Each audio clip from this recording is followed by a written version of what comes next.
They don't see it, not the weight you carry, how December grows heavy, and every little task somehow finds its way back into your hands again because you want it to feel special for them. And for the little girl inside you who once squeezed her eyes tight, wishing Santa would bring a bit of Christmas magic to arrive overnight. They see the lights, the table, the calm you arrange, but not the quiet ache beneath, not the thoughts that thunder through you like a train, not the way you stretch yourself thin to keep every heart around you steady and safe. They don't see you.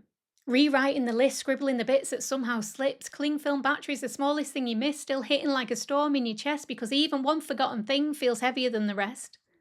They don't see you. First up, last down, moving on borrowed strength while holding the whole house together, quiet as a whisper, tending to what no one else sees. They don't see the comments you soften, the tension you catch before it hits the air, skills learned long before adulthood, long before Christmas ever asked you to care. They don't see you. Pause on the kitchen floor, roasting tin in hand, finally taking a breath because your body asked. And this time, you listened. They don't see the guilt for wanting a quiet minute or how you sit in the car for an extra 5, hands on the wheel, letting your eyes sting before you pull yourself together again. They don't see how hard you try to build a Christmas that feels soft and safe, something that heals an old ache while wrapping something new in love they'll get to keep. But I do.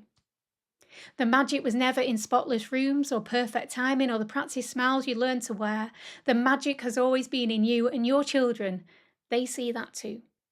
Your warmth, your depth, your tired, honest, real presence, and that has always been more than enough. So maybe this year the story shifts. Maybe you put down what was never yours to lift. Maybe the wrapping stays messy. Maybe dessert comes from a box. Maybe you say no to the duties handed to you without anyone ever asking what they cost. Maybe the real magic is giving yourself what you've given others your whole life.